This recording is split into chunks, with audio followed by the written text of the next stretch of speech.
Assalamualaikum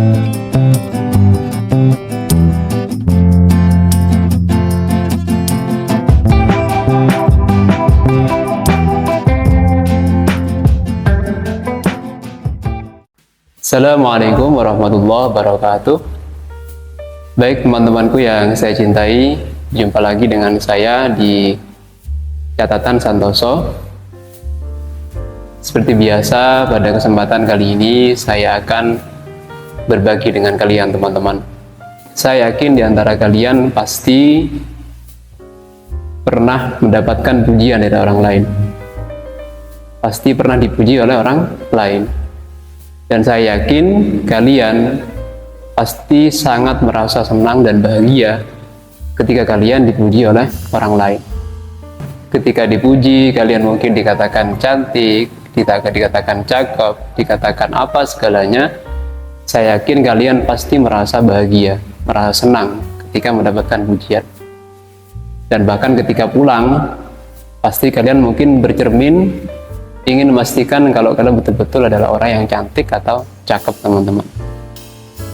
Akan tapi kemudian setelah kalian mendapatkan pujian, mendapatkan sanjungan dari orang lain, sanjungan itu ternyata tidak terlalu membekas di hati kalian.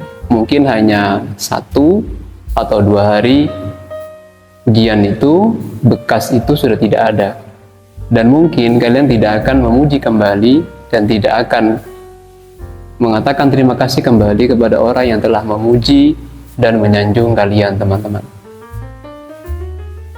Tapi coba seandainya kalian mendapatkan celaan dari orang lain, kalian dihina, dikatakan jelek, dikatakan apa segala macam, biasanya perasaan yang membekas di hati kalian itu sangat lama.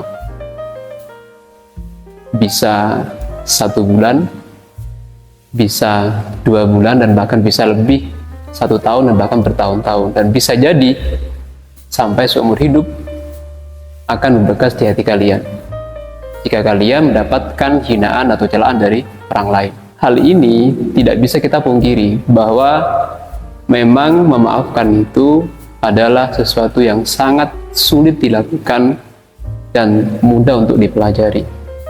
Atau dalam bahasa yang lebih mudah, memaafkan itu sangat mudah dipelajari, akan tapi sangat sulit untuk dilakukan.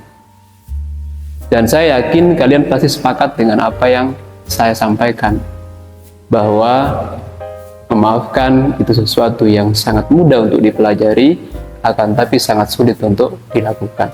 Namun satu hal yang perlu kalian harus pahami dan garis bawahi, bahwa sesuatu yang sulit untuk dilakukan bukan berarti tidak bisa dilakukan. Tergantung sejauh mana kita ingin dan mau melakukannya.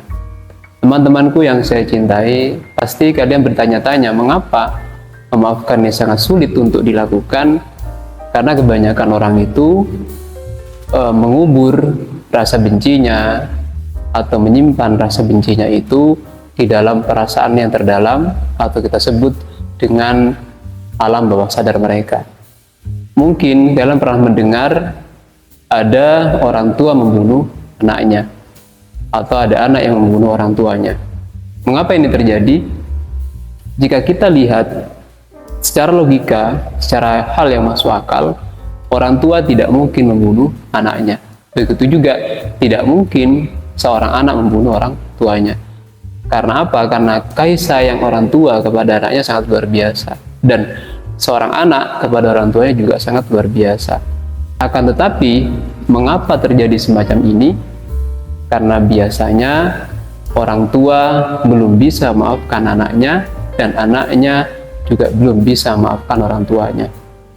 Ketika seorang anak disakiti orang tuanya, kemudian tidak memaafkan orang tuanya, maka terakumulasi dalam pikiran alam bawah sadarnya, yang kemudian pada satu waktu menjadi bom waktu, yang dimana kesalahan kecil orang tua yang dilakukan di saat dia sangat tidak nyaman dengan hal itu, maka dia kemudian meluapkan rasa sakit hatinya yang selama ini sudah tersimpan di alam bawah sadarnya itu dengan cara membunuh orang tuanya.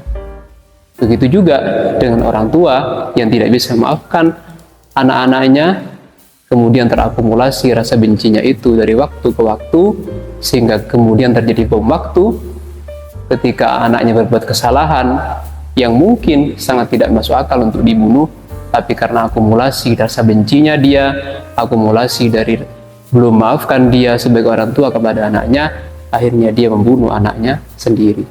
Inilah semua akibat dari apa? Dari tidak bisa maafkan orang lain. Kemudian bagaimana cara kita agar kita bisa maafkan orang lain dengan mudah?